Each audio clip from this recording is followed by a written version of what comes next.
আসসালামু আলাইকুম। এই হলো কংস নদী, আর এই কংস নদী আমাদের নেত্রকোনা জেলার একটা একটা প্রাণ কেন্দ্র। এই কংস নদী কিন্তু আমরা নেত্রকোনা জেলার একটা আপনার সম্পদ করলেই চলে। নেত্রকোনা জেলা আমাদের এত বড় নদী আর নাই। তাহলে এই নদীকে রক্ষণাবেক্ষণ করার দায়িত্ব আপনার, আমার এবং কি সকলেরই। এই কংস নদী এখন এটা একটা দেড় পাবে কিন্তু আমরা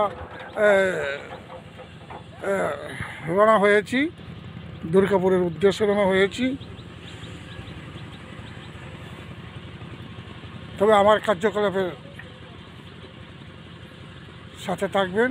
সকলকে ধন্যবাদ। আসসালামু আলাইকুম রহমতুল্লাহ বরকাতুহু।